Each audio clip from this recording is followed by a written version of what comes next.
Welcome back to another episode of We Are Seek and Strike podcast.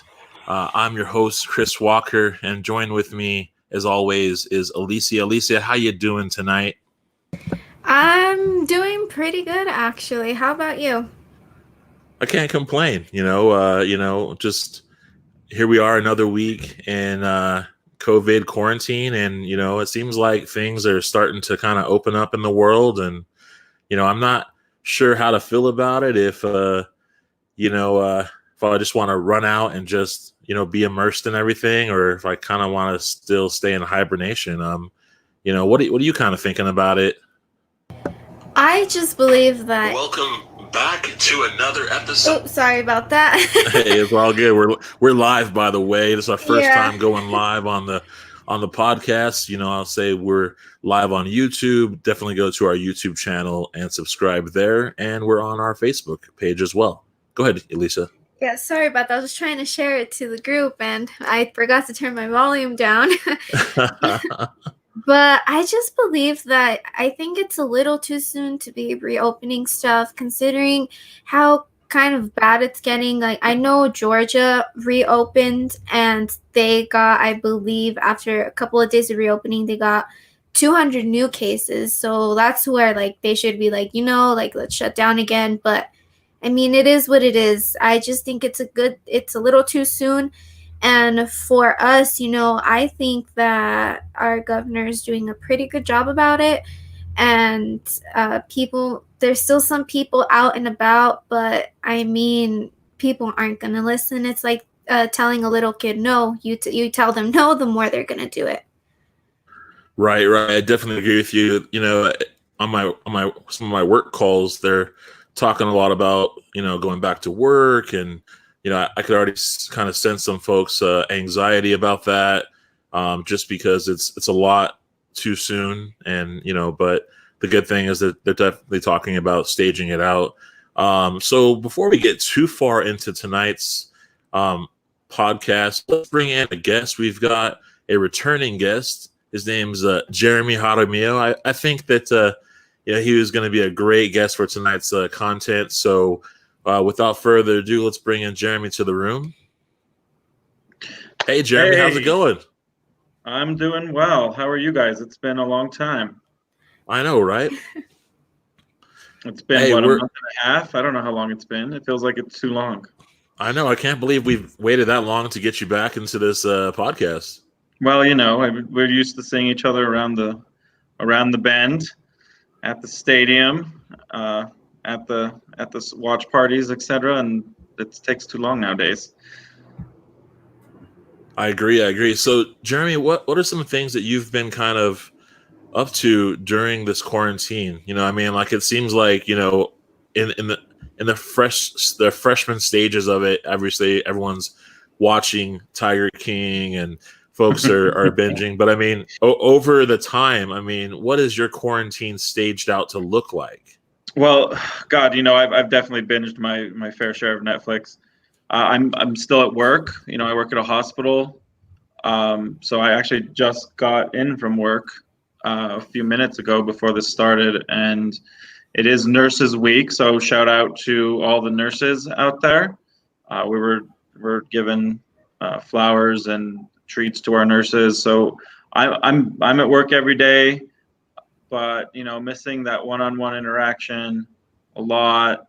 That all of our United family interaction. God, like the texts aren't cutting it. And it's nice, to have the Zooms and stuff, but we're missing more, and that vibrance, that energy, we need that back. But as I was in the waiting room hearing Alicia talk, as I'm at a hospital, I was reading the New Mexico report today that just came out, and unfortunately, Bernalillo County did have a bit of a regression, and we have to be careful, folks. The best we do staying a little distant, the sooner we'll get back to some United games. I'm hoping for that. Yeah, definitely. I do agree with you. I think if you consider like the way that we went about it, it seems like, we definitely kind of zapped it quick. I mean, schools were canceled. I mean, the response, I guess, is what I'm saying, is that the response was very rapid. It wasn't slow to react, and that's something I feel like in much of what I've seen. Usually things are slow. Usually people are waiting, so it's like shored up, But this was like, okay, boom, right away, let's get it going. They'd rather it be very extreme, and I think people kind of on the other end, if you thought about it, with everything closing so fast, was like, whoa, what's going on? Like, let's wait to see. But now on the flip side, going back, it definitely seems like people are like, okay, well, I'm not ready to go back right away. Like, let's make sure. People seem cautious, and that's probably good. But I also think, like, we're getting restless, and I think that's making people just kind of, New Mexico's doing a good job. We did shut down early. We did shut down quick. And, we were even in the New York Times for how well we were handling it. And then, McKinley County, San Juan County getting a lot of cases. And now Bernalillo County's slipping a bit. I'm confident, though, like, people pay attention to the fact we slipped a bit. We can get back on course real quick. I think, and any loss of life is a horrible thing, but I'm thinking I have some confidence in us to get back on track, and we want to get out there. Now, did you like kind of engage in some of the different stream night activities that the club has been having, or the United's been having, or going to like some of the different restaurants that the Curse has been kind of advertising, like anything like that? For me, I try to go to Star because that's where the official watch party is for United, and for the 505 Reds. Tonight is the night we go and get stuff. I didn't have time tonight, so I'm gonna go tomorrow. But yeah, I've been doing some of that. I'm not so into the restreaming broadcast of matches. That's not my style so much. But I'm definitely getting on casts with like United supporters and Curse supporters and talking about stuff, and then catching some of like the live videos that some of the players are doing. The Kelsey Steele, I think her name is, interview she's done. They're kind of funny. So those have been like good quiz show kind of things with the players. I liked that a lot. Some of the players are pretty damn funny. Yeah. The one I saw just recently was the one with Kalen and his buddy. Yeah, that was great. Yeah, that one was really hilarious. If you guys haven't checked that one out, go over to the USL page and you'll find it there. Yeah, Ryden was pretty great. Yeah, Ryden really is picking it up on those TikToks. Like, I almost got sucked into like creating a TikTok yesterday just so I could watch some, but I said nope. This is going to be one social media platform that I'm going to try to skip the wave on for as long as I possibly can. But, oh, come on, Chris. Let's do one. Can we do a split screen TikTok? We can do a duet. You can get like some deep, bassy Luther Vandross type of song, and I'll do the backups. Honestly, like I think that if enough people hit the Seek and Strike Facebook page and demanded that you and I do a TikTok of that nature, I would be down. All right. But, I will get it done. I mean, I will I'll pull up my phone and I will ask people right now. I mean, look, like if you got 50 heads in the room saying Chris Walker and Jeremy do a duet with what you saying Luther Vandross, and like, I don't know, some things that will showcase your baritone or whatever. I'm not inclined. I don't have any voice, but I think you could probably do it. This sounds like you want to do like a Robin Big kind of Fantasy Factory thing. Oh man, okay, all right. God, that's old school MTV, right? Yeah. Right. Hey, I want to give a shout out to Dan Hicks, who's watching us from his man kingdom. Dan is my neighbor. Yeah, so we want to give a shout out to him. If you're on the Facebook or YouTube, you're watching, you want to drop in the comments, leave us some comments. We definitely want to know who's watching us, want to say what's up to you. This is something we're going to be starting to do. Alicia was like, can we go live? Can we go live? And I was like, yeah, we could do that. We're finding out that definitely are some night owls on Facebook. So definitely drop in. So like I said, I just didn't really jump onto this TikTok thing. I almost did. And I was like, no, wait a minute. But I have done some of those watch backs of the matches, and some of them have been really good. I mean, obviously, it's obviously been the victories. I really would have liked to watch the playback of the 2-2 El Paso match, just because, I mean, I went to that match. Jeremy, did you go to that match? I did. God. and it was, right? It was just about a year ago this time, right? Yeah. And it's gonna be a year on Mother's Day. That's when they played Mother's Day. Yeah, and so I remember going to that match. I mean, I know that the caravan of the Curse members, that you guys left like super early. You guys, had a blast. I wish that I honestly could have left early, but of course, when you're planning a trip for yourself and you got things to do, it's like, it seems like everything takes the longest. So I was like definitely behind. I think for a while I was catching up to the last person who was probably joining y'all. But then like getting into El Paso and being like, all right, this is my first time going to an away match. That was kind of a exhilarating feeling, I would say. Like it was more than I had never really traveled to an away team's venue for any of the sports that I watch. Yeah, no, I haven't either. And last season, I went to all the home games. Sadly, I couldn't make it to any away games. This season, I told myself, I was like, you know what? Let's try to make that commitment and go to an away game. But, with everything that's going on, unfortunately, that couldn't happen. Right. And so, like, showing up at that stadium, it was nice to see, like, all of our fans, with the black and yellow rolling up. Like, it was serious, and we had been waiting for El Paso, and then it was finally time to do it. Seeing a good presence of the Curse members and that second tier of the stadium, which I think at a point y'all got robbed, Jeremy. I think that you should have been certainly like either like next to the locomotives in that 105 section, or at least like a little bit closer to the grounds. So actually, Chris, I was just thinking, I got confused with, I don't know why, but I was thinking about the Cinco de Mayo game that you were asking if I went to. I did not go to the El Paso away game. I remember I do remember the tier that they were on, though, because I remember watching it on TV and getting that little small glimpse. And I agree with you. They it looked like, I mean, why not just put them in the center of the stadium? Like you don't have enough people to like to fill up your TV screen. But I mean, they were so loud at that game. I remember hearing it all. So I think I watched that one at Rio Bravo, Brewing Company, etc. But yeah, no, I did not go to that game, and they did get robbed for placement. They were mean.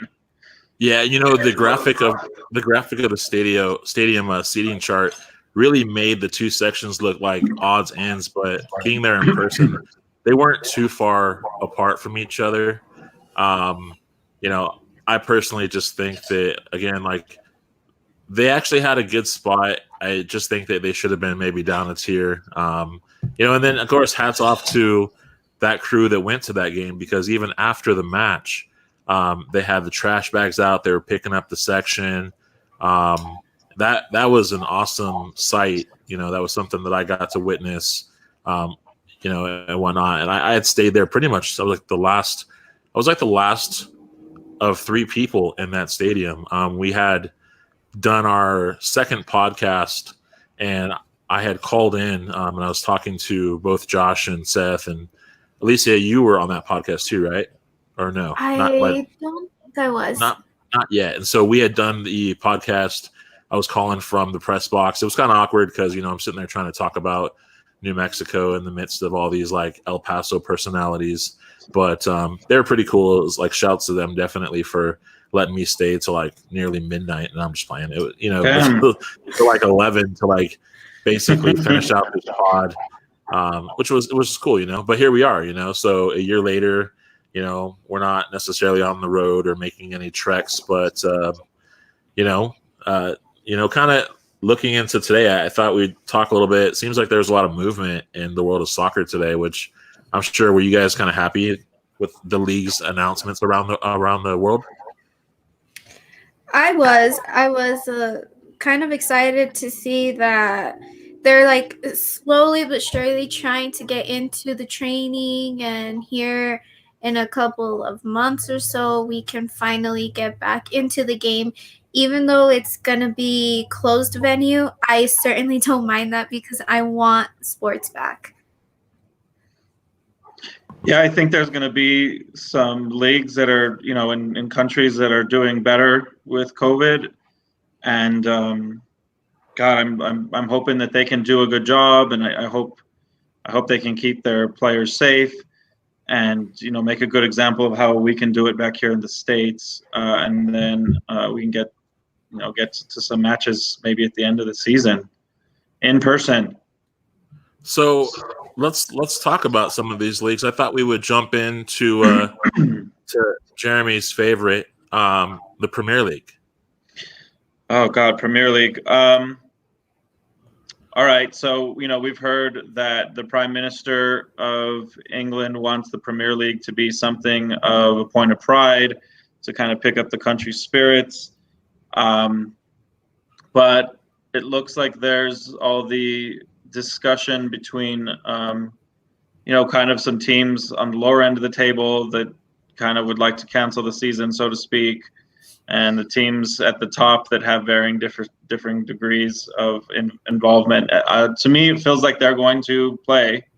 They're going to start in probably a month and a half, maybe, for Premier League. And, you know, of course, for me as a Liverpool supporter, I totally want to play at least 2 more games because that's all we need to mathematically win the league. I agree with you there. I think plenty of the United supporters and some of the other folk would really like to see our season cancel, and we'd have like kind of another slip, so to speak, and not win the league. But I think Premier League will play. I think they have the TV revenue to play behind closed doors just fine. Yeah, I think so too, considering how much money they make and how many people are watching them from around the world. It's just, for them, I think it's kind of easy to get back into the groove with that league and to keep playing. And, you know, I'm ready to see Liverpool be crowned as champions. How do you feel about that there, Chris? What do you think? Huh? That sounds like the best news ever. I don't want you guys to like go ahead and crown them champions just yet. I mean, let's definitely kind of get into some of the points that seem to be surrounding the Premier League. 3 things that we can kind of start off from the top.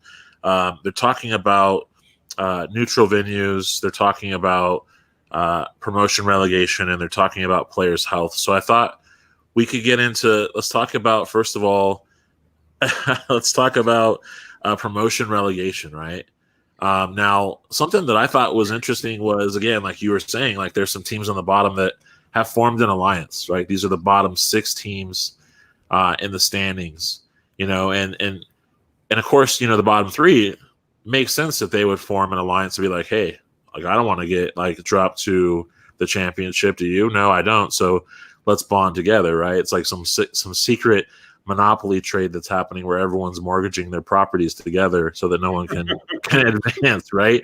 But I mean, that's what's happening. So, I mean, what's your guys' take on like clubs who are the bottom 3 banding together to prevent relegation? And do you think that the Premier League, do you think that maybe they lost a step on not, you know, maybe banning or preventing the promotion relegation going into talks like this? Do you think that they had any reason to suspect that the bottom 3 would kind of try to, you know, kind of sandbag or kind of drop weight at this point? I mean, it's kind of suspected of the bottom three to do that because they're afraid that they're gonna, be knocked down and another team's gonna take their place. And that's always a fear of every team, every season, because no one truly knows how it's gonna go for every team at every season. So I don't know. It's a really touchy subject. Yeah, I think the consideration here that I think that we don't usually see the politics behind the league this closely or with a magnifying glass like we're paying attention to now. And so, let's see the motivations. Yeah, they don't want to be bumped down. But I think the consideration is we're probably going to play games in the Premier League at a faster clip, right? So that means maybe 2 games a week from the Premier League, maybe every 3 days. So that's a little bit more than 2 games a week. That means that the teams with less depth that can't afford to pay their players, good amount of money, and they don't have much on the bench. Maybe they don't even have much past 8 or 9, and they are going to suffer. And so someone like, I'd say, the Hammers, for instance, they aren't in relegation zone right now, but with their depth or lack thereof, they could fall into it. And so that's why I think it's 6, so to speak, instead of 3.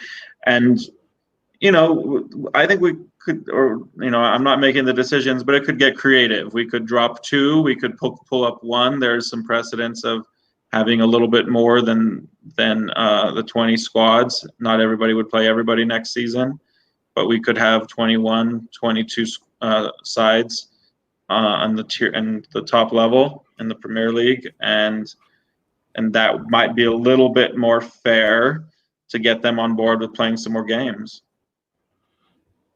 Right. Yeah. I mean, it definitely is. That definitely was kind of news to me. I was like, well, you got these bottom 3 teams. Ultimately, it just got kind of heavy. I was like, what? Like, you can't now all of a sudden go, oh, you know what? We don't want to finish the season, and essentially, it's because of the positioning that they're in, but all the clubs at the top are saying, hey, you know what? If we were in the same position, we'd still want the season to be played.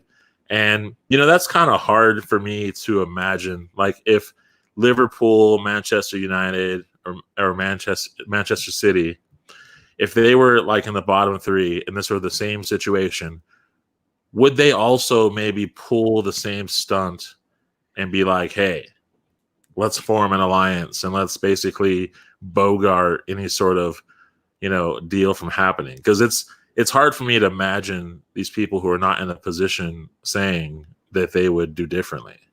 Yeah, I think if anyone's really interested in this, it's good to look at how much money did each side make from TV rights last season. How much more money do you make? I think it's 1 or 2 million every position above the position before you on the table. It's 1 million more, 2 million more, something like that. And then what's the difference between, Championship and the Premier League? And that's a lot of money. I mean, that's a big drop of money.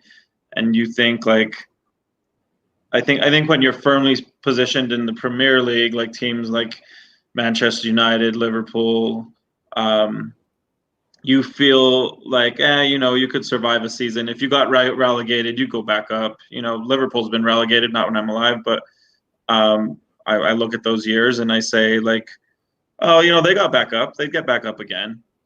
But it's really difficult in the, you lose players, you lose staff, you lose coaches. You bleed personnel, you bleed talent, and it might not be 2 years out. Some squads do 2 years out, but some squads stay out for a decade. Right. Yeah, it was. The other thing that was kind of interesting was the subject about neutral venues and Project Restart. Right. So, some of the topic was, okay, well, we can't necessarily play in the home arenas. We're not trying to have a bunch of people gathering, obviously because of some of the government bans to have mass gatherings, and maybe this is to not tempt fans to do that. So they're talking about these neutral venues. And some of the concern was, obviously home pitch advantage. Would it feel the same way? And that's where we also see some of the allegiance of these teams that maybe aren't in relegation zone banding together there, because obviously, I would imagine being in that area that they're in, it's like, okay, well, now we don't have, our fan base, but, so they're kind of saying that they don't think it'd be the same. So, I mean, what's your take on playing in a neutral ground? I mean, would a Liverpool, say versus a Aston Villa, how would that match play out in a neutral zone? I mean, I know that that's your team, but what do you think? I mean, honestly, for the big sides, I feel like it's a disadvantage. But I'm personally, I'm fully in favor of a neutral venue. I think that it's safer for the players. You can play you can pretend like it's an away schedule for a week and a half, and you can even kind of sequester for a bit.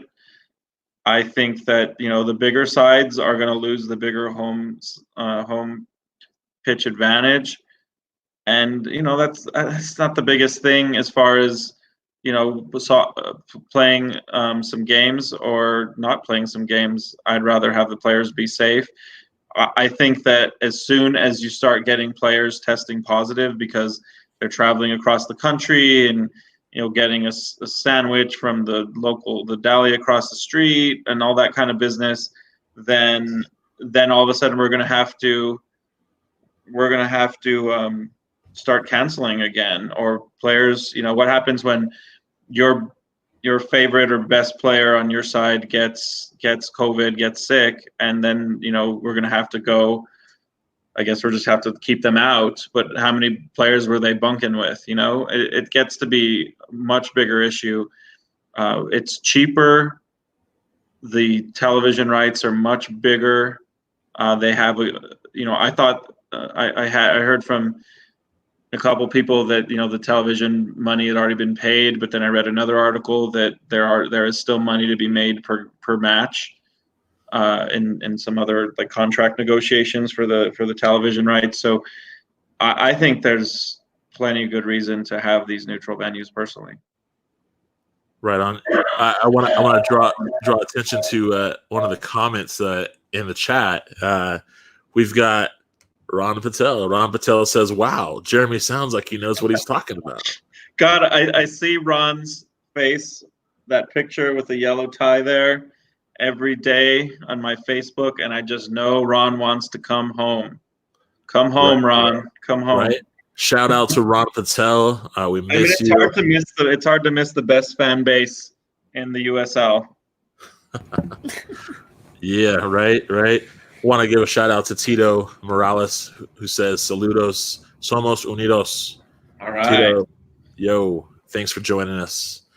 So the other thing about the neutral venues in Project Restart that was interesting was the teams are looking to maybe utilize an app that was created in Germany. And some of the teams I know, like Liverpool's looked into it, and they've looked into it's an app that allows the fans to basically be involved from their couch. So they can basically sing, cheer, clap, and whistle. And it will send these sounds into the stadium, so it'll kind of create a little bit of an atmosphere.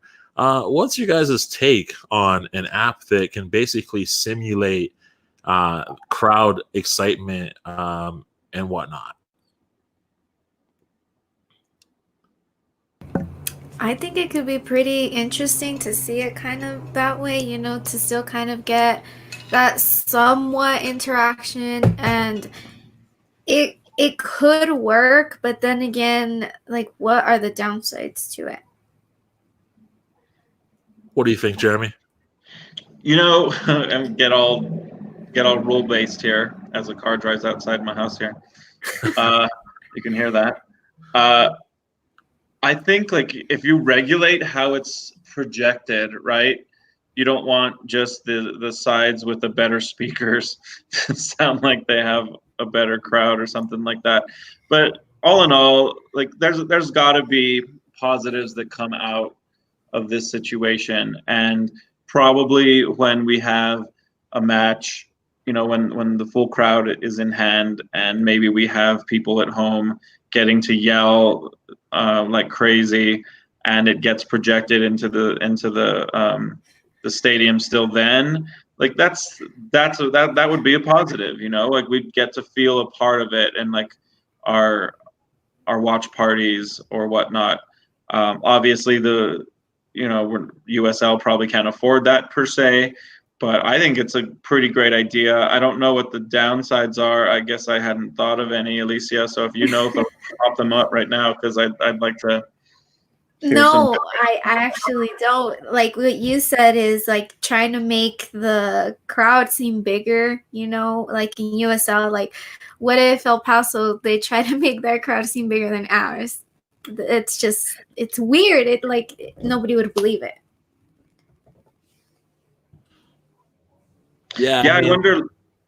I was gonna say, I wonder if if El Paso would have the crowd at home either. If they're not wanting to go to the game, are they really gonna do it at home? I don't know. But maybe it is just about it's a cumulative process, I think. Now they were kind of saying that in order to again favor the home or away based crowd, that the teams actually would have control of the volume to kind of create that sort of atmosphere. So I'm guessing, if Liverpool was away and you had, Bournemouth who was playing, like they'd get control of the sound system and get to kind of boost up their crowd base. Now, again, like how would that play out if the team's like fan base is like, oh, dude, we're not going to watch any soccer, so they like got it turned up loud for the basis of like, I don't know, like 3,000. You know what I'm saying? Like, exactly. It'd be like some kind of Patriot deflate gate kind of, what is it, speaker gate or whatever kind of situation. I guess like when you asked this, I kind of thought about regulations and like how can they regulate sound. I don't know. Yeah, so David Carl, who joins us in the room, shout out to David Carl. Miss you, man. I was watching you bake, by the way. We'll get into that a little bit later. That was a very interesting experience. I was right there with you. David Carl says, Jeremy should be used to simulate sounds. Jeremy, what kind of sounds could you simulate in a stadium? Wrong answers only. Yeah, I don't have any sounds that I can simulate. I can very badly copy people's accents if I listen to them for 5 minutes and then I sound like a complete and total idiot because I do it accidentally. But I have no beatboxing or mimicking or sounds at all. I can maybe bark like a dog. I'm sure Dave would like to hear that. Yeah, could you imagine though, like that many people sitting in their living room? I mean, I'd want some proof that app was working too. Hopefully it'd be free to the fans. Something else that was actually kind of interesting along with this neutral venues conversation was I was looking at the Bundesliga, right? And we'll get into Bundesliga here next as well. Like that. Now, Bundesliga is like, okay, the team Borussia, I can't say that. I think it's like Mochen Gladbach. I believe it's something along those lines. They've kind of taken it a step further with their stay at home be in the stands campaign. So now what they're doing is they're basically allowing their fans, and it has been extended to international fans at this point, to basically purchase a cutout of themselves to be installed in the stadium. And when the news first broke, there was like 8,000 orders, and they had maybe about 3,000 of the cutouts installed. And they were saying that they couldn't keep up with the installation, but they were definitely going to take all the orders because, the money proceeds would go towards local causes. Well, today I looked and they have actually opened it up to international fans as well. So, this morning I took it upon myself to throw on my kit, the black Tommy Madden United kit that I have, and strategically take a selfie with a makeshift selfie stick, and basically was able to get my picture. And I'm just one step away from actually having a cutout in the stadium as well. So we have a little New Mexico United flavor in the stadium. I just got to send the money to them. Wow, that's cool. Yeah, it is. I thought it was pretty funny when I saw it because, I could imagine like something probably like United could do, but it would just be really hilarious to see, like a cutout of David Carl with the big flag. That would be pretty funny. Who are some of the people you'd want to see in as a cutout? Like, obviously we all want to be there, in our own stadium as a cutout, but who are some of the people that you have to have as a cutout? We know David Carl's got to be there. I want to see him in the banana suit as a cutout. Oh God, I forgot about that. Definitely that. I actually was gonna say with Dave, since he's giving me shit on the podcast here, I challenge him. Him and I are going to have to paint our bodies and go topless for our cutouts for the United matches. We'll do that. Dave, you want to step up? Let's see. That's a challenge to David Carl. David Carl, you have to respond now. So Alicia, like who are some of the folks you would want to see as cutouts maybe in our game? Definitely, in the supporter section, you gotta have the two blondes make a tifo. Those two with their tifos, it would be amazing to see. Shout out to two blondes. Let's see. Let's do some shout outs to some birthdays we knew this week. Okay. Callie. Who else? Oh God, Brianna. We could get the royalty, the executive committee of the curse. That would be pretty great. Right. I'll shout out to my brother in the bus. I know my brother will go topless with Dave anytime. Right on. Yeah, definitely shout out to our curse family. Happy birthday. Marissa Callie says, "What up, Chris?" What up, Marissa? Thanks for watching. She says, "Hi, Alicia," as well. Hey, Marissa. Hopefully here soon, we could get into another special of something else we've been working on aside from Seek and Strike. Oh, look at that. Special. That's right. Marissa's photo was very colorful there. Marissa is very photogenic. She's very artful. So she is a correspondent for Fair Weather Podcast, the San Diego Loyal Authority, if you will. Definitely speaking upon San Diego football. She joins us in the room. So while we're, I guess, at this point, Alicia, you were kind of alluding to a project that you and Marissa are working on. Tell us about that a little bit. Yeah, so it's three of us girls. So it's me, Marissa from Fair Weather Podcast, and Danielle over from the San Antonio FC podcast. And we decided to it was Danielle and Marissa's idea. We decided to get together, and create kind of like a Western Conference women.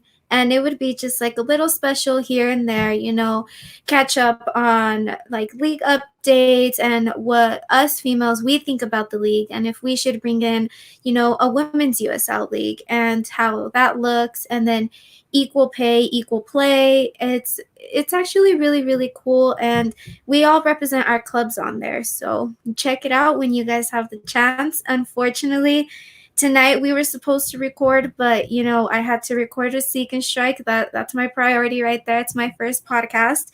But here soon you guys can check it out and I will upload the links to the group. Right on. Yeah, we all kind of froze up there a little bit for you live watchers. Typically you on who listen to it audio, we have a good audio engineer who's able to kind of merge things together. But basically Alicia was alluding to the fact that her and Marissa and Danielle from San Antonio, they have formed a West Coast Women or Women of the Western Conference podcast. And so they get together and ultimately represent each team and bring their vantage points. And I got to tell you, it's not for the faint of heart. So there are some pretty badass women talking about soccer. So definitely tune into those episodes when they happen. We'll definitely be retweeting and reposting mentions of those. So then kind of continuing on with this Project Restart, the last issue really is seems like to be the most sincerest one, which is players' health, right? So these players are now being recalled. They're shooting back to where their clubs are at, and they're starting to do these testings for coronavirus. And you're seeing some of the imagery. Some of the players obviously, waving to the media. Some of them having maybe, doubts or maybe looks of, just concern. And so that obviously now is a bigger topic. And I'm all for the sincere fact that we should be concerned about our players more so. I know that we as sports lovers want to, have sports back right away, but we do have to think about the players' health, about their family, about their loved ones, as Jeremy was kind of talking about it a little bit earlier. And so I'm all for that. But if teams at the bottom are kind of playing to the hearts of those at the top, or, to the officials to try to, throw the league, I mean, to me, that just can't happen. I mean, the only thing that I thought that can kind of trump that was the fact that they just need 14 of 20 teams to agree. And if only 6 are really forming this alliance, I mean, what could go wrong, Jeremy? Could other teams kind of be swept into that? I mean, is there some genuine thought here that maybe the teams would actually choose players' health because it's a sincere thing and not just be kind of taken advantage of by the teams at the bottom, given their strict protocol? Oh gosh, I don't know how to parse out what's in the true hearts and mind of those mid-table teams. Obviously, we can come up with a clear distinction. We do know some players have kind of secretly through back channel, so to speak, said they don't want to play. So we don't know what kind of players are on what sides are saying to their coaches, etc., their managers, what they want to do or what they don't want to do. Yeah, I totally think that some mid-table teams can be coaxed into the 6 down below. I think though that from a business standpoint, it's not the players that are going to make the decisions. It's the front offices, it's the managers, and they're going to be mostly motivated by money. And if you give those lower 6 some type of assurance, you're going to play to their power brokering, then you're going to be able to play. And I think that's how it's going to pan out. I don't think the players are going to have as much of an influence as the front office. And so, yeah, there'll be some brokering, but I think they're going to play. Yeah, no, I think so too, that the front office is going to step in and make that decision for them, which I personally, I kind of agree but disagree at the same time, because as a player, you should have, you're right, it's your body, it's your health that you're concerned about, and you should have that choice to be like, you know what? No, I don't want to play because I have a family and I come home to them. I could possibly get them sick and I don't want to. Or I have family that's at risk that are living with me and, I just can't do that right now. But, in the end, it's just all about money. And that's the sad part about it, that they're going to make them play and they're going to probably threaten them with the contracts, and the same thing, they're going to threaten them with money too, cutting wages, or possibly cutting them if they're from the lineup. They're going to put them on the bench or put them, on the reserves. Yeah, and I think there's something to be said about what can be done with health and safety. So, for instance, again, because I work at a hospital, I pay attention to this stuff. The country of Germany, we're going to talk about Bundesliga in a second, but Germans have developed a test. It's a little machine. It actually looks pretty cool and retro, but it is it's a COVID testing machine, and you can get results within about 45 minutes to an hour. So you could effectively, bring your side to these neutral venues and test everybody like day before or something like that. You usually spend a night in the hotel anyway, right? So you test them before, and then you have a pretty good, day after kind of result. And we don't talk about that machine here in New Mexico, or really, I'm sorry, the United States, because we're not offering that to our citizens. But if you are really wealthy, you can have those tests, and you can have those machines. And I assume that the leagues will purchase them. Maybe not USL, but we're talking, the big leagues of the world, they'll do it. MLS could do it. Yeah, it's while you guys were talking, and I would definitely agree with much of what you're saying. Is like, this seems like it's going to really escalate over the weeks to come. I want to give a shout out to Lindsay Allen, because I feel like this would be up her alley to like kind of cover the day-to-day drama of these leagues and some of these different PowerPoint issues. Could you imagine like a Lindsay Allen play-by-play of these 3 points, amongst all the leagues? Like, I really want to put her up to that. I think you should get her on. I think Lindsay Allen has the best expressions in the world. If she had a feeling, she has never been able to hide it. So you know what's going on. Her expressions tell you before her words do. Yeah, that would be great.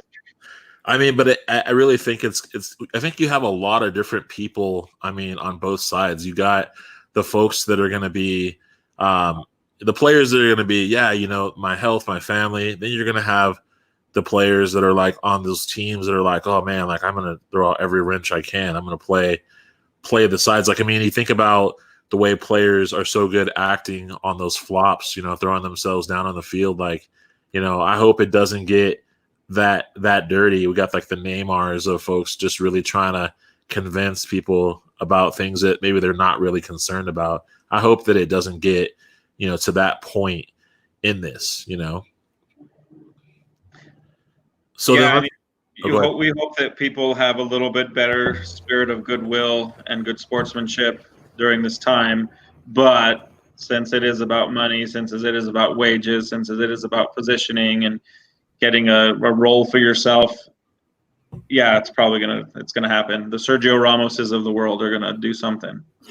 I'll never forgive him. Marissa says, by the way, hi Seven. I don't know you, but I'm sure I will soon. And oh wow, okay. And I was really excited to go to the San Diego match this year. I had already called up some people in San Diego and was like, I'm staying with you, and this is when it's going to be. You haven't been to a USL championship match. You're going to come. You guys have a new team, and I think that rivalry is going to be pretty great between our supporters clubs. So, like a rallying cry to our cursed members. We've got to outdo them. They'll beat us in population size, but I think we can match them in supporters club size if we really get our numbers out there. Right. So let's move into Bundesliga as we were kind of talking. So they currently, when I looked this morning, they were looking to be back May 22nd. At first, it was reported May 15th, but apparently they do need 2 weeks for quarantine. So they're looking at either May 22nd or May 29th to come back. And they were saying that they would start up on the 26th match day, and there was some discussion about not starting up right where they left off, but perhaps like reversing the schedule, so playing it from the back end. and that seems like it drew some confusion because of any suspensions that were needed to be served, on that next match, right? If they were playing the schedule right side forward, that if they flipped it, then would they have to wait until the very end to serve the suspension? So, I mean, what are your thoughts on that? I mean, like, do you think it's good that they would flip the schedule? Maybe that's a way to kind of, and obviously seems like it kills some momentum, right? But everyone's starting from scratch. So, I mean, what's your take on that, on how to play the schedule out at this point? Alicia, this one's all on you. Oh God. I just think they should just pick up where they left off. I restarting and starting from scratch just doesn't necessarily make sense to me. It would be like us, like the USL, what they played like 1 or 2 games already, like each team. And it makes sense for us to, pick up and from where we left off. And with them too, like they just shouldn't start from scratch, because those games that they played before, do they not mean anything anymore? It's just, to me, it just doesn't seem fair. Yeah, I feel like it's an extra variable that doesn't necessarily need to be introduced. COVID is an unfortunate, terrible circumstance that has happened to each team, and each team has had this amount of time. Now, the only weird situation is some sides have played one more game than a few of the other sides, right? Depending on the league. And that's not exactly fair. But I don't know how. I mean, like there's a lot of variables in any given campaign that happen that we don't ever know about. Someone gets sick or someone's hurt or injured and they don't put it on the injury list or something like that because they just don't want to broadcast it, or someone gets into a fight with their family and it really affects their gameplay. Like those things do happen, and obviously this is bigger. This is something we're all noticing. But all those types of variables affect a side's success any given season. And I don't think we want to introduce extra variables like starting backwards. I think that you want to, I mean, the season is played out a certain way. It's scheduled a certain way because of the days you have available to your stadium, if you share a stadium or things like that.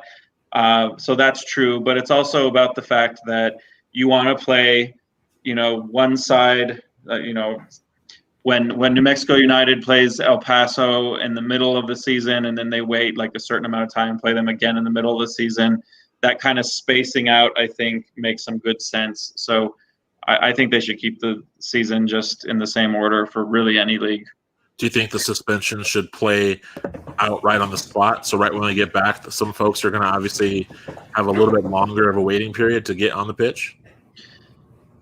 I don't see why not. Again, that's just an extra variable. Like they earned their suspension, fair or unfair, they were going to get it either way. So then you just, you sit on the side, or you don't go to that match.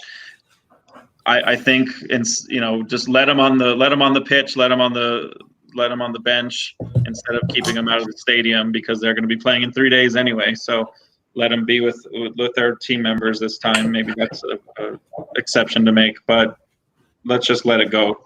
Let's do it the way it was planned. And it seems like we might be getting a face full of soccer too, just because of the fact that, as they're trying to stick with the scheduling, we already know that there are going to be some weeks where there's 2 matches, or where they're sticking them in there in the middle. So, maybe one of the beautiful things of us all working from home is when you take your lunch break, that you can actually turn on the tube and watch some soccer. You don't have to worry about trying to, miss half of the match, just get into the venue only to get your lunch to go and say bye. Oh God, that is the struggle.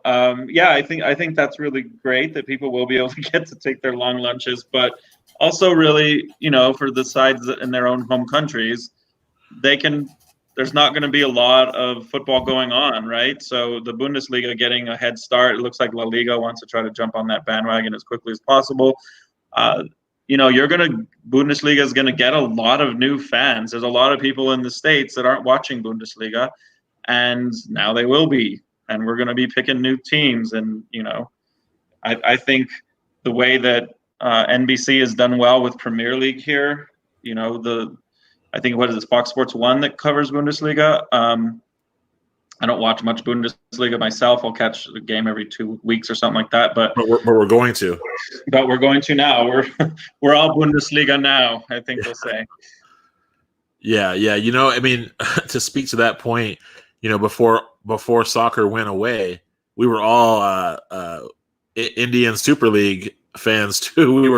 We were any soccer that was on fans. We were picking any team. So nonetheless, I guess when it comes back, we're all going to have to. I mean, I've already got my team. Like I'm apparently going to be in the stands at Gladbach. So I mean, not too bad, right? But then, so let's talk more then in this thing with Bundesliga. So then they're saying only 322 people will be allowed into the stadium, and then of course for the second league 270. And they went out to detail that to say that basically is just players, coaches, referees, journalists, TV cameramen, doping control officers, stewards, security groundsmen, and ball boys. And they talked about how that 322 personnel and players and such, that they would be broken into different phases of the stadium. There'd be some people that are obviously on the pitch, right, and around the pitch. And then there's some folks that are going to be in the stands, and then some that are probably in the concourse or outside of the stadium. And I thought outside of the stadium, that has to be kind of written incorrectly, because I can't imagine folks just posting up outside of the stadium. So it's got to be like in the concourse is probably what they, like concessions, you know what I mean? So, I mean, what – I thought, and I'm thinking like, the way that we're doing things here in the States, if we're looking towards some of the different methods that are happening out abroad, and we've heard, Peter, we've heard, maybe league officials say this, we've heard them say, oh, well, it'll be closed venue, or, hey, there might be some people at first, and my season ticket holder mentality came up, and I thought, oh, well, they should have the season ticket holders. But I mean, that we're talking like several thousand season ticket holders, I believe, for United. So I'm not sure if that's the phase they go to, or if they just kind of go to more of that closed door atmosphere that Bundesliga is talking about, where they've got all the right people there to necessarily, bring you coverage and, bring you podcasts or blogs or, any sort of analysis, the things that kind of keep you engaged from your living room. Yeah, I think if it were to come down to that, I believe Peter should do that, bring in who is necessary, not, no fans for right now, because season ticket holders, we do have quite a bit of them, and to be able, to maintain your 6 feet and wear masks and stuff, it's just going to be a little bit chaotic, because then you're going to need more people in the stadium. You're going to need security or police officers, watching the people, make sure they're in their little designated area, make sure nobody's getting close. It's just going to add more people than it really should. So if you truly want to see your team play, I think it's just better, to keep it to the players, the refs, the ball boys, the coaches, and journalists.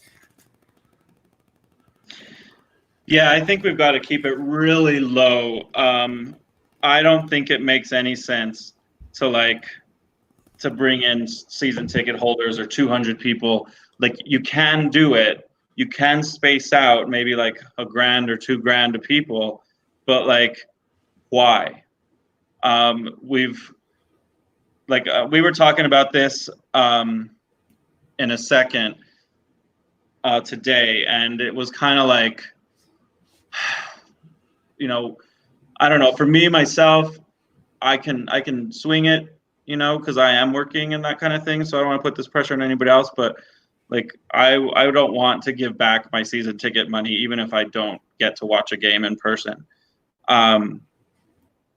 but I just don't think it's the safest thing to do, at least until, late summer, and maybe we'd see like the really big decline. So like the truth is I think we wanted to pay attention to safety. We don't want an outbreak from a New Mexico United game. Maybe we couldn't trace it back to that, but there'd be so many people there, you kind of could. I think that if we can have New Mexico United games without supporters in the stands, if they can financially swing that, we've got to be really, really lucky.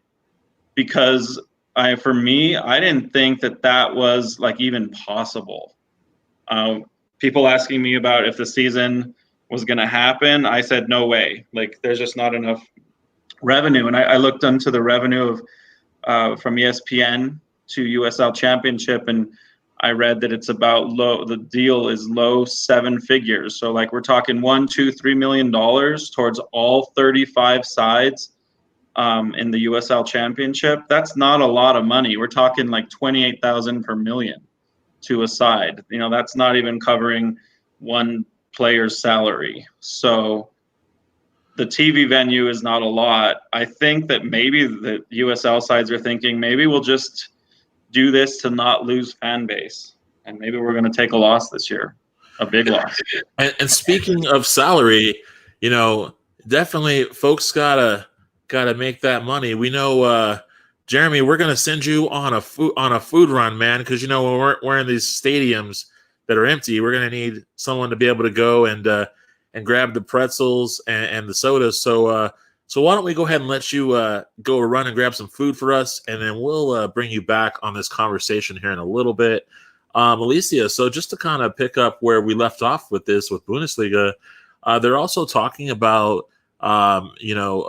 the leagues basically selling the rights or the licensing to be able to have these games be free to air, so being on channels that everyone can watch, because obviously not everyone has the paywall apps or pay-per-view to watch these matches, and they're talking about doing that because they want to kind of prevent folks from the mass gatherings at the pubs, because for the most part their country is reopened, and so they want to try to avoid the urge. So I mean, what's your take? I mean, obviously here, we know KOAT7 showed a match, and we know that other channels last year had done that as well. I mean, do you think it's a good look for the league to ultimately kind of work with the local channels as far as making the matches available? Because I mean, for us, it's ESPN app,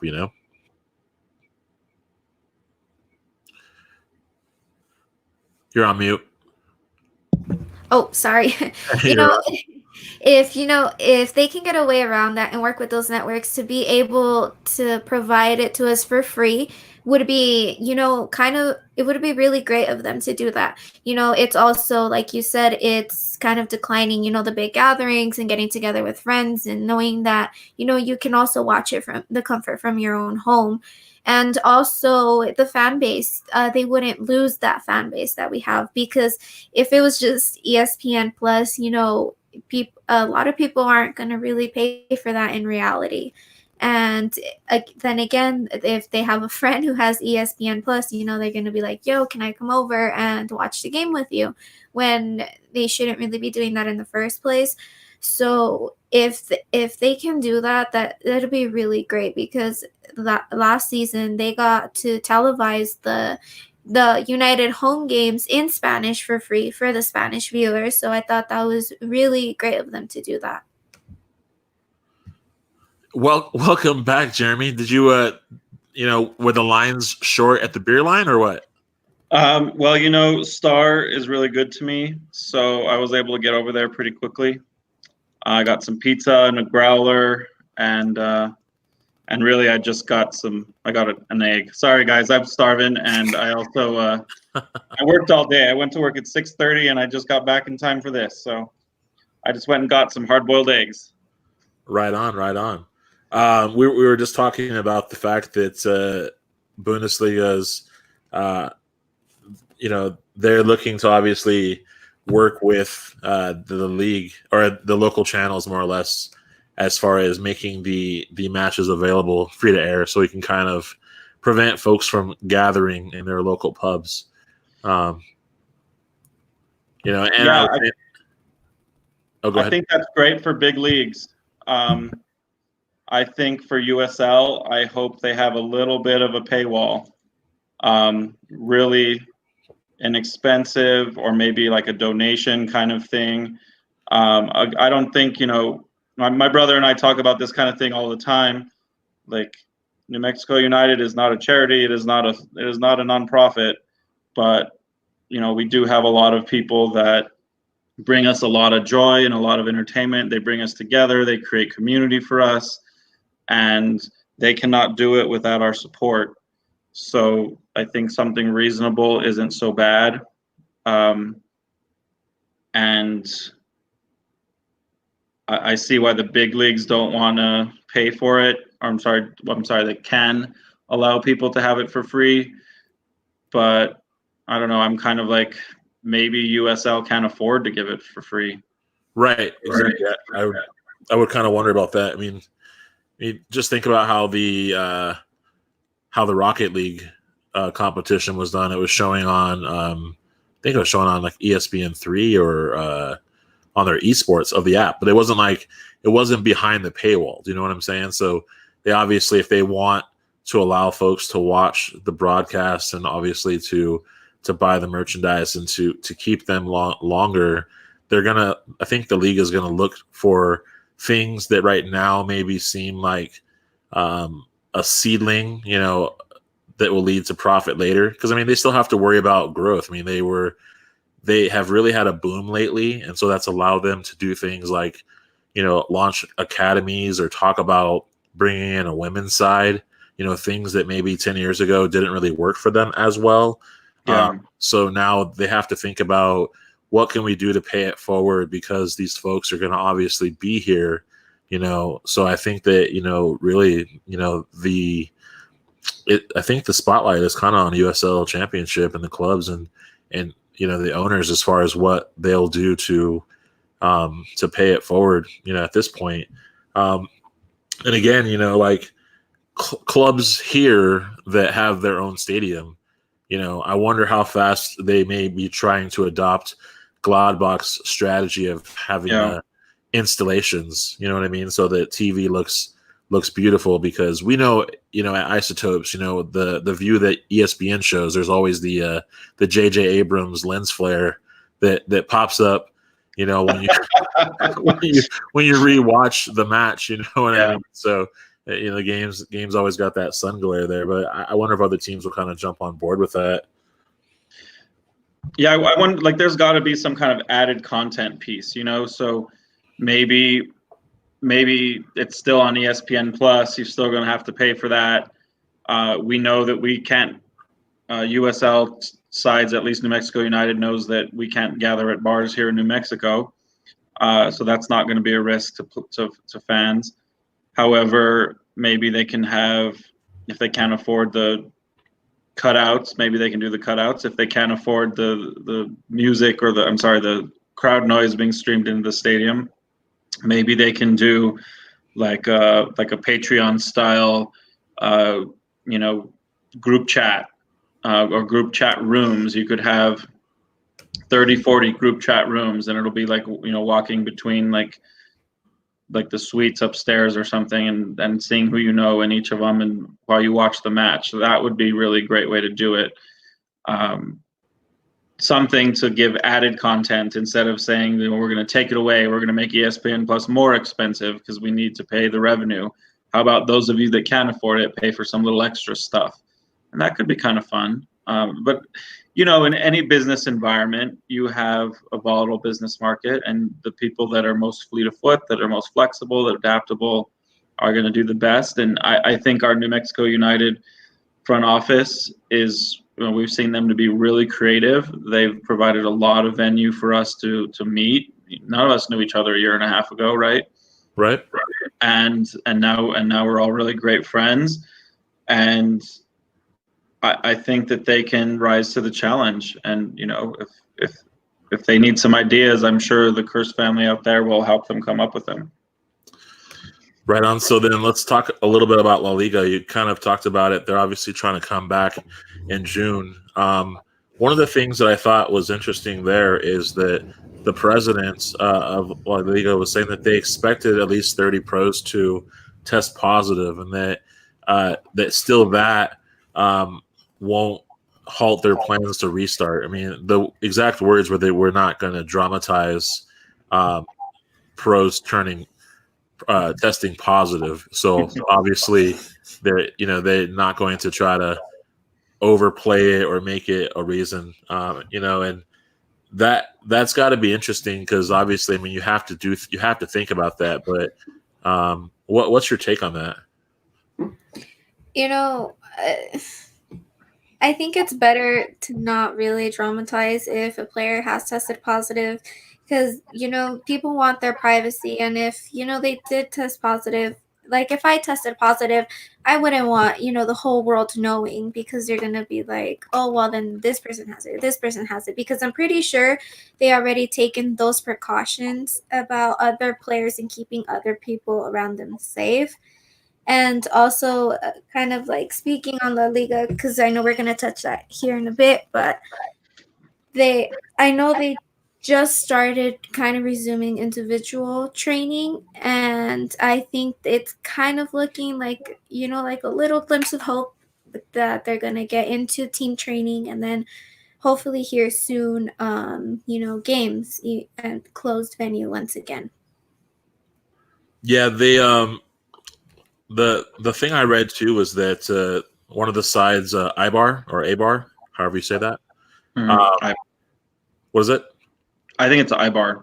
Ibar. So they actually they had a statement from their club. So it was like the squad and the technical staff, and they were very hesitant to train because they obviously worried about contracting the virus and contributing to a second push of it and affecting their families, and and when I read that, I was like, again, this is that player's health dynamic. This is hey, like we're not just a one trick pony. We don't want to just go out here on this stand because you want to make money. We're human beings, and so there's that vantage point. But of course, the press was very quick to kind of link to them that they were a club that was nearing the relegation zone, and that, what I mean. And I wanted to keep searching through the various leagues to say, okay, well, to see if that was so much of a pattern. Do you know what I mean?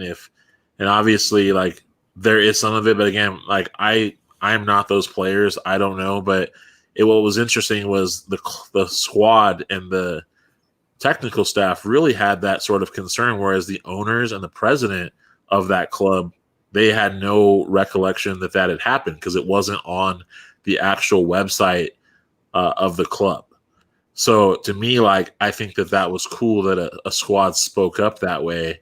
And I don't really know, if the ownership group, tactfully was behind that in that regard, or if that really is something that will play out with Ibar.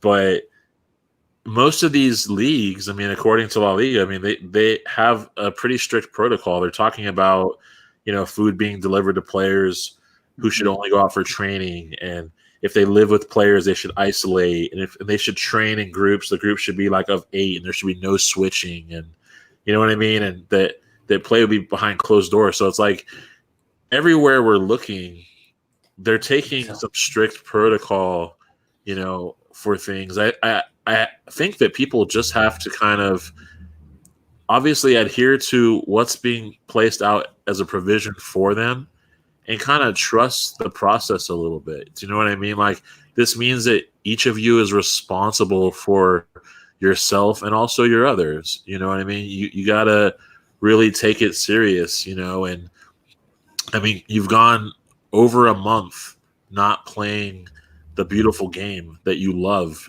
Now that you have a chance to have it back, wouldn't you be very delicate with such a gift?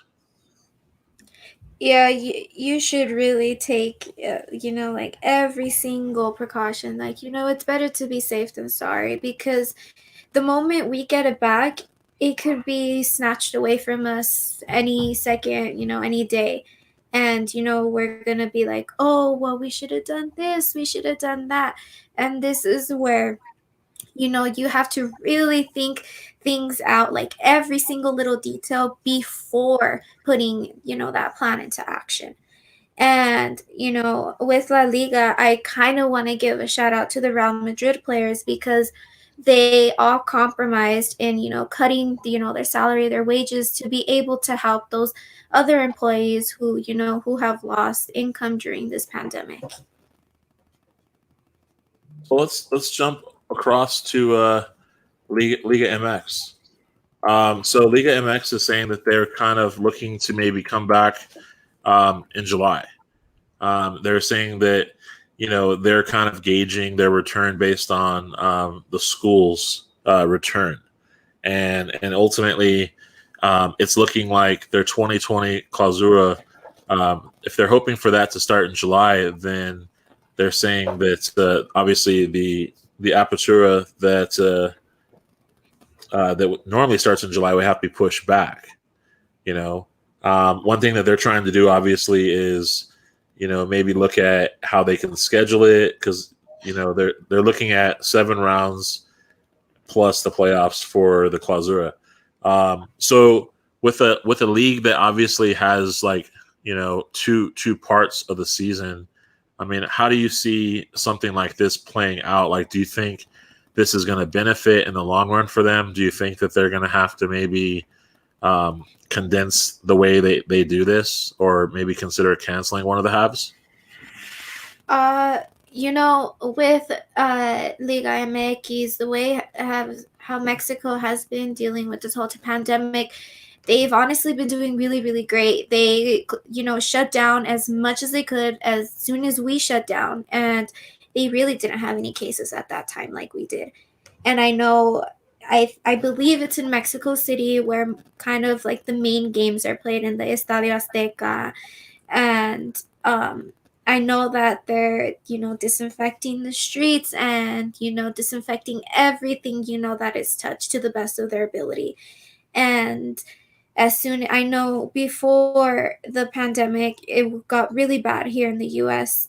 Cruz Azul had a game here, and as soon as that hit, the Cruz Azul, um, the owners and the coaches, they said, you know what? No, we're not going. So they caught the next flight back home, and I believe that they're doing such a great job about it that I kind of do see them playing here in a couple of months. And canceling both, like one or both halves, it's just really gonna be the decision of the time when it gets there, because we don't really know what's going to happen here from 2 to 3 months. Could they get worse, or could they get better because of how great they're doing right now? It's just, I really can't see that far to make a decision.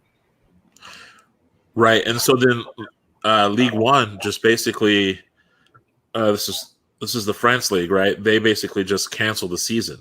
Just boom, Paris Saint-Germain just crowned champions. Do you think that ultimately was the right thing for them to do? Do you think that maybe they, do you think that they acted, I guess, maybe too fast, not looking at how things would pan out for the rest of these other leagues that are kind of maybe taking a little bit more of a short up approach? God, I didn't have much to comment on for Liga MX because I don't follow much. So thank you, Alicia. I learned a lot from that. I appreciate it. As far as League One in France, I was incredibly surprised at how quickly they shut down. To contrast that with the Dutch league makes a little bit more sense to me because of the revenue streams, etc. Most of the leagues have played a lot of games. Liga MX is different than that because of the different schedule, right? So, like most of the big leagues have played around 28, 29 games, something like that. So most of the season is over, folks. Like we obviously have a lot of like Champions League stuff, and but we even played some of the league, the international cups and stuff already. So those have been played out. So I really am completely surprised by League One. I think I read that article early in the morning, and I kind of did the head shake thing, and made myself read it again. I think they did close down too soon. I don't think France is having as big of an issue with COVID as like Spain, for instance. Spain, I think it is really great for them to be paying attention to their players, etc., because Spain is not handling it as well as a lot of other places in the world. So yeah, big surprise. I wonder if they're going to regret it, but it's already been done now. They announced the awarding of the crown, of the cup, and it's done. So now let's talk about Italy Serie A. So, I think that if there's a favorite like personality, it's got to be the prime minister. He's like, I'm not ready to talk about it. We're not talking about it. This is not a thing. This is not a thing. And right now they're just kind of sitting there.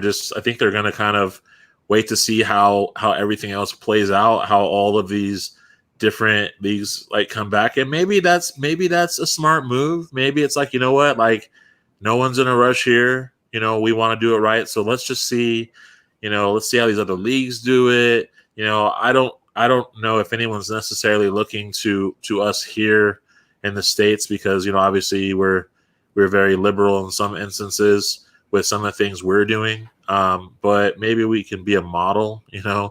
I would love for even New Mexico United, like just a state within the country.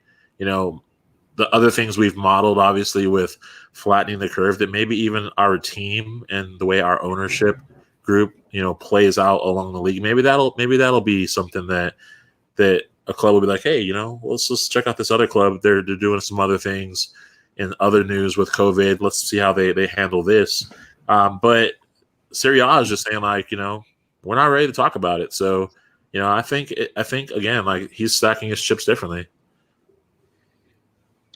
I don't know if you guys have gotten to watch any of like the mayors and maybe that's not the right term. I'm not aware of the political structure of Italy per se, but like the mayors of some of the cities of going out into like the community and just literally laying it on people, not social distancing. And I mean, saying things that I cannot repeat on this podcast.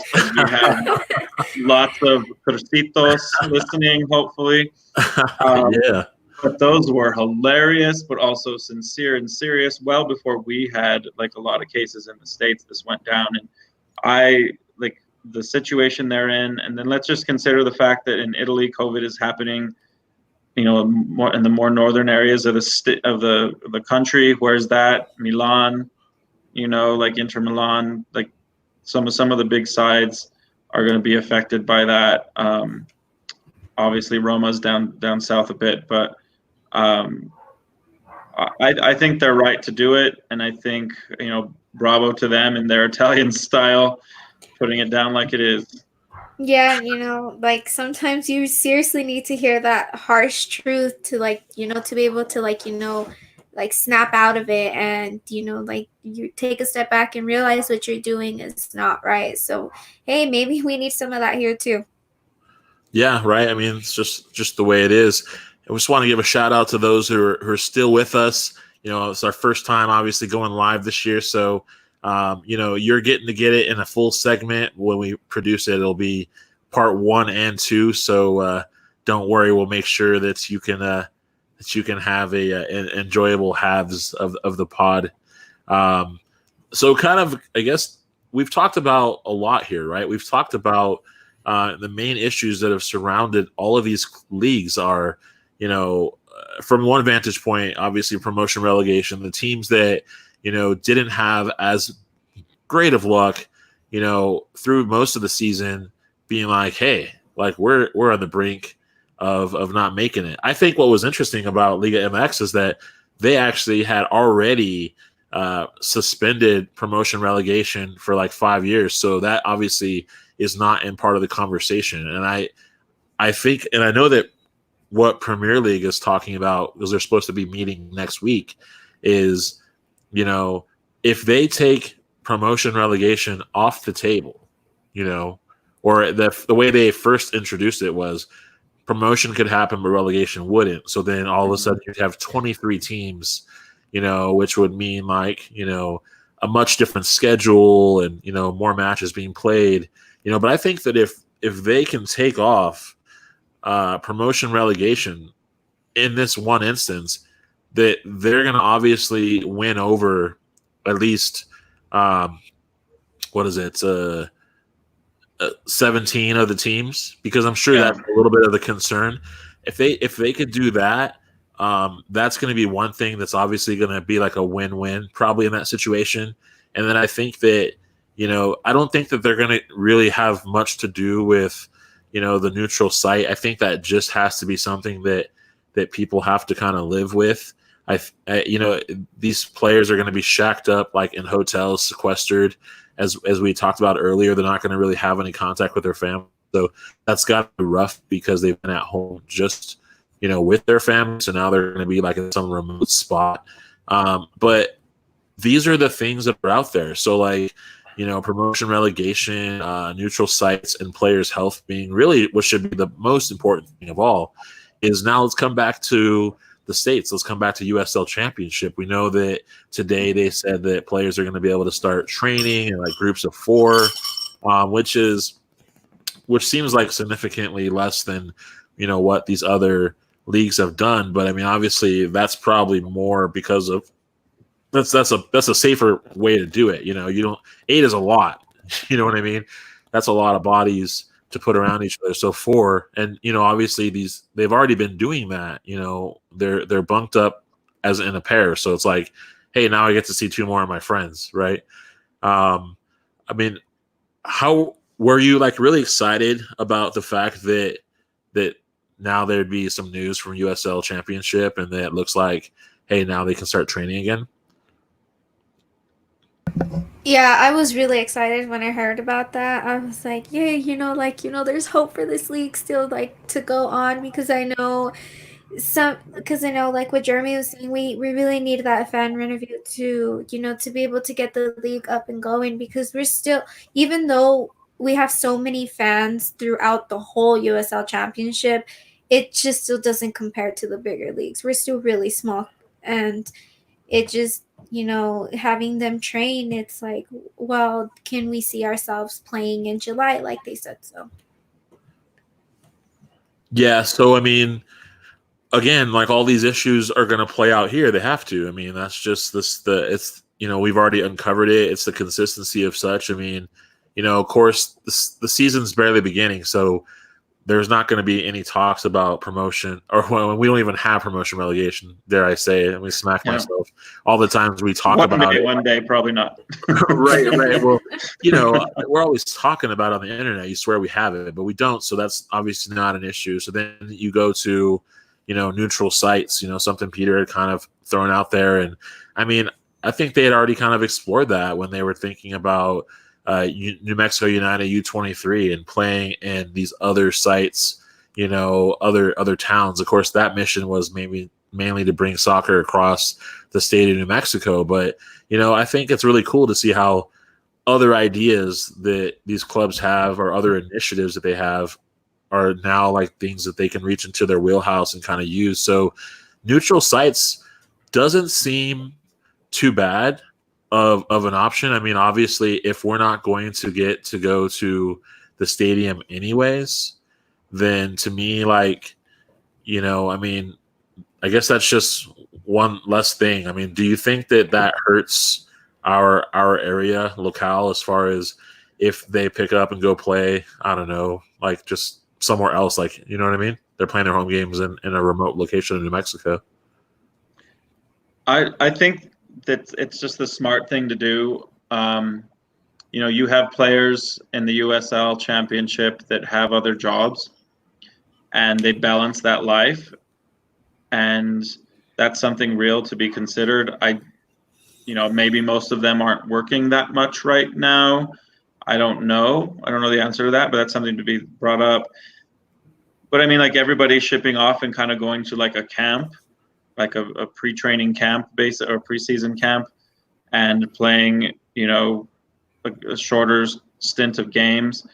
Something that I want to bring up is, you know, like with shorter stints of games, more substitutions per match. And I know that's a big contentious point, but I fight that one to the death all the time. But letting more substitutions happen, letting games happen again every 2 or 3 days if they're in one spot, it's like a road trip. And yeah, I think that's a really good idea. I don't know. I think unfortunately with USL Championship they are more hamstrung by, again, the lack of TV deals to be as creative. Again, they can create some new content to upsell people, but I don't know if they're going to be able to do as many things as the big leagues are going to be able to do. So neutral sites, a more compact schedule is a really great thing. And then kind of getting back to some of the other leagues, again, they only have to play like 9 games to finish the season. Right. Exactly. USL has got a lot of season left. We only played 1 match, you know. We played 1 match this campaign. So really kind of consolidating some when a lot of us are at home and can watch the game that night. You know, that sounds kind of fun. You know, we're watching a lot of other junk. If you're going to watch Tiger King, you better as hell be able to watch 3 United games a week. That's right. And you better be able to make the group picture for the scarves. Like, you know, like there better be like the Brady Bunch squares with everyone holding up their scarf or flag. You know what I mean? There should be no excuse, right?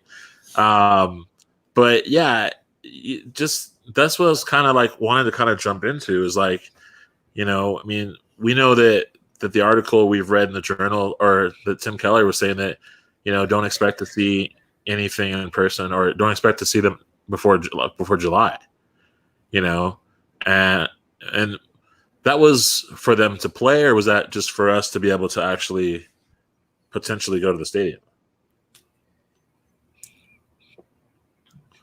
I believe it was going to the stadium. Stadium, right? Yeah. I agree with that, and actually went to school with the mayor. We didn't know each other much at all, but you were that other guy in the corner, right? Yeah, I was the other guy in the corner. Yeah, you're probably talking all kinds of crap. This guy's loser. No, he was a really nice guy. He was anyway. Yeah, he always jokes. He always jokes that he didn't make the soccer team, but hell, he's mayor, so he wins.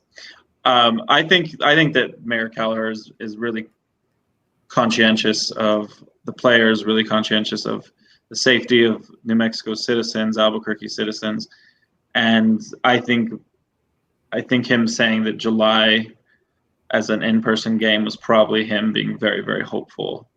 And I don't think when it comes down to it, when it comes down to the numbers, wherever we are as a country or wherever we are as a state, I don't think in-person's happening in July.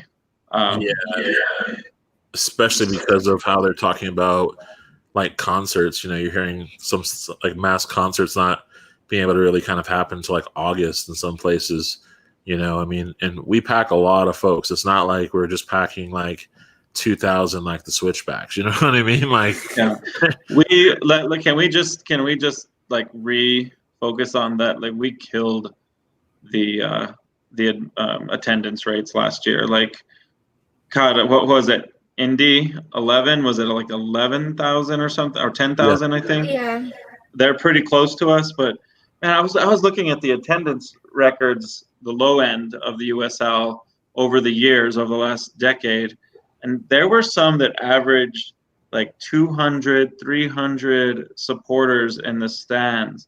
And our first year, like, you know, we have a lot of momentum going. And, you know, it's hard to have that momentum kind of stymied in a way or inhibited in a way this year. But I don't know. I'm hoping that we can keep pushing that. And, you know, we're just going to have to wait a little longer for in-person.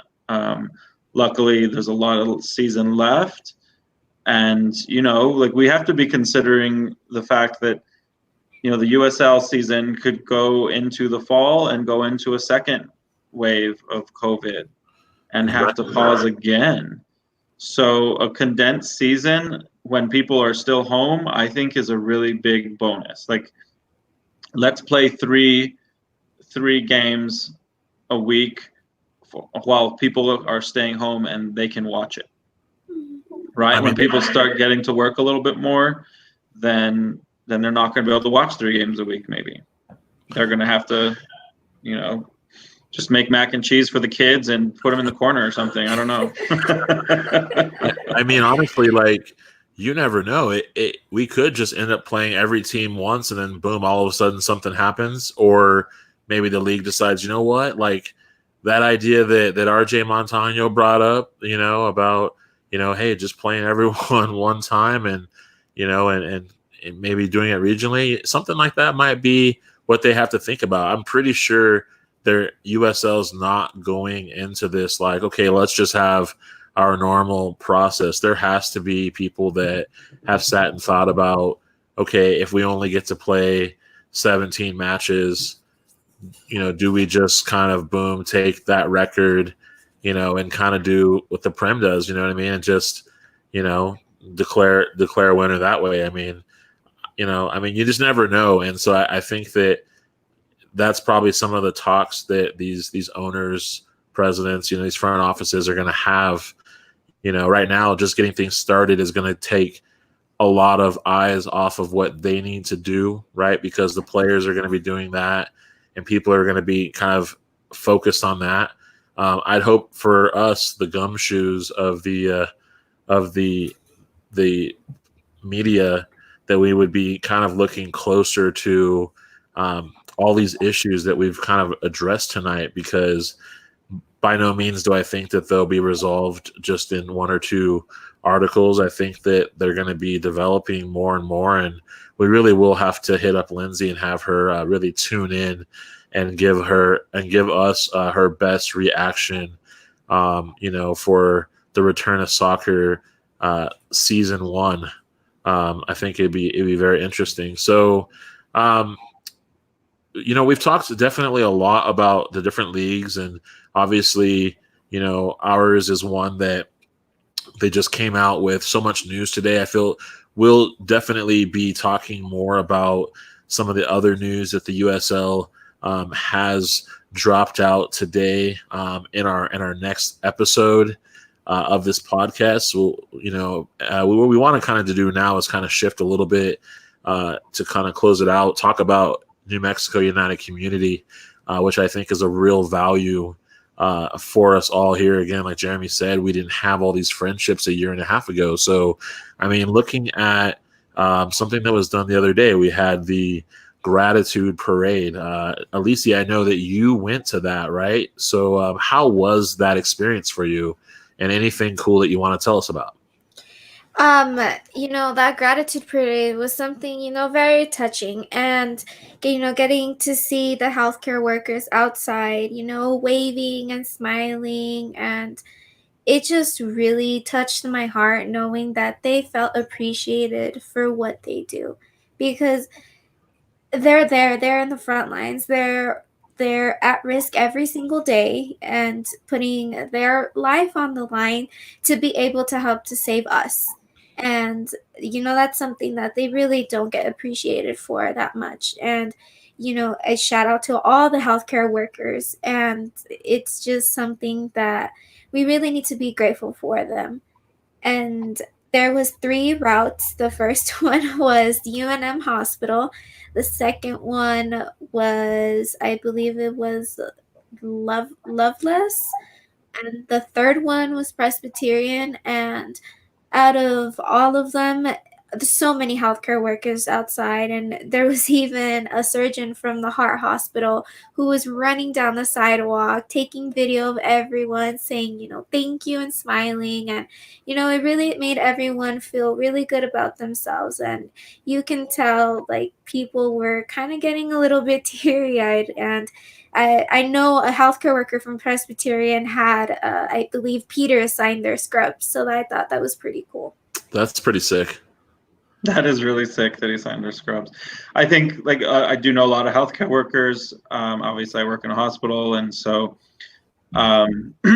they don't get thanks all the time, you know. And I actually made an announcement today at our hospital for Nurses Week, and was just saying something nice about nurses, and all the patients started clapping, just, you know, not in appreciation of what I said, but in appreciation of the nurses helping them out. Right. And because that's basically what I was saying. And so, you know, the nurses walked out at the same time I did at the end of the shift, and they were like, wow, they were clapping for us. And it really, like, got me, because I thought, like, you know, that wasn't a lot. You know, we didn't do a lot. Like, I didn't do a lot today. I made it like a bit of an announcement, right? And the parade, it definitely took time out of people's day. It definitely, you know, people made signs, and that took some time, definitely more than my little announcement. So, but it made such a big impact. I mean, Graham from 505 Reds is a hospital worker. He's an RN. Shout out to Graham. Yeah, and Graham was really appreciative. He was texting me during. You guys, you can't imagine, like, having to think about that kind of thing. The hospital workers that have to decide whether to go home to their family or whatnot. It's a big decision to make. I think that, you know, we have to be really careful in how we talk about all these things in sports and such. And I was going to just kind of mention to you guys as you go along, as the press, so to speak, it'd be really good for you guys to also pay attention to, you know, the feeling that players have going out there on the pitch, and maybe showcasing some opinions that maybe aren't the most popular or difficult to have, and having people represent them as well. And that's, you know, the risk that healthcare workers are putting themselves out every day, knowing that someone that they're dealing with it has COVID, and they are saving that person's life, or maybe not saving that person's life that day. That emotional toll it takes on people is intense. And thank you to everybody that is on the front lines in that capacity.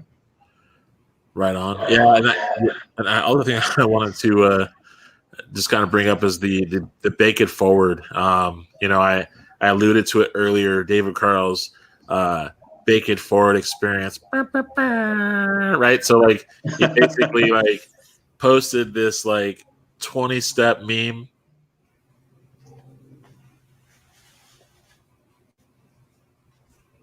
So a 20-step meme? Oh, good. That pie looks so good. And I mean, Andrew Bolte put it best. How many limes were in the recipe?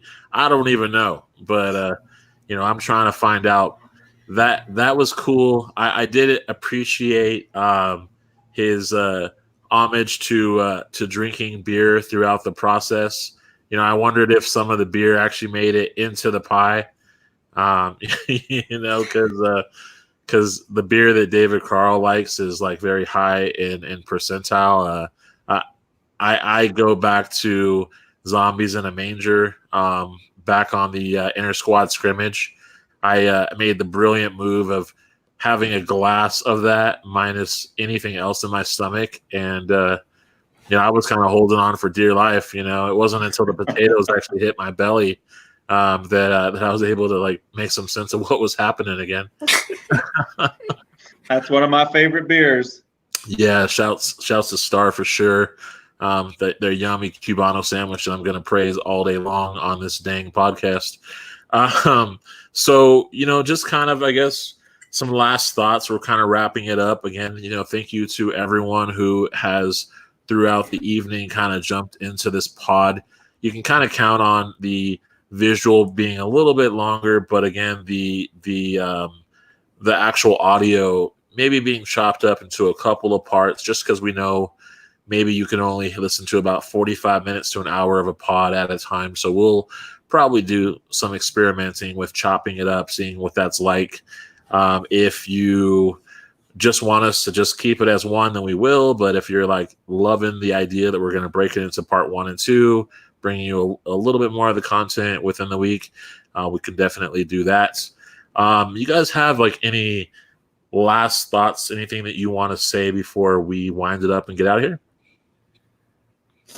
I just hope everybody's social distancing and, staying safe and healthy, and we'll see you on the next podcast. Jeremy, what about you? Yeah, we social distance, but that we also pay attention to each other. So let's think about those people that maybe we don't talk to as much, that maybe aren't as, in the forefront of our mind. They're really great people out there that you have a little bit more time to reach out to. Make them feel special too. Say thank you for their presence in your life. And with that, thank you guys for your presence, letting me be here. And, keep trucking, keep bringing these good ideas to the forefront. I appreciate it. And I am definitely in favor of chopping podcasts in chunks. Right on. That's what I like. We'll definitely experiment with that. I just want to say, again, this was a fun podcast to do. We definitely wanted to get back in front of a live platform, and this is going to be fun to obviously bring on different guests and to be interactive. Thank you for everyone who's posted comments in the chat. Definitely go to the YouTube channel, Seek and Strike Collective, and subscribe to that channel. We would love to start building that basis there. I'll be putting up the videos from the Kaylin Ryden interview that we did, as well as the Chris Wehan interview. I'll be posting those videos as well. Today we dropped out the Chris Wehan interview, which is linked on the Facebook page, as well as on the Instagram bio. It's on Twitter as well. Where can people find you on the internet, Alicia? You guys can find me at exclusive_Alicia, both on Twitter and Instagram. And on Facebook, you can find me under Alicia Arias. All right. And Jeremy, if folks want to get a hold of you to hear more of your thoughts, because you are the resounding gong, where can folks find you on the internet? Oh, goodness. I don't know. I don't keep all that kind of press credentials like y'all do. I'm just Jeremy Jaramillo on Facebook. I think 7 times on Instagram. I don't really keep all the Twitter. I don't want a Twitter. Twitter is for famous people. That's not me. Maybe I'll just link myself to you guys in some capacity. They can find me tailgating. How about that? Hey, I like it. And you can find me at by Chris Walker on Twitter and Instagram. Again, find our content at seekandstrikecollective.com. This podcast, which I failed to do at the beginning, is brought to you by the Beautiful Game Network. It's sponsored by Icarus FC, as well as Roughneck Scarves.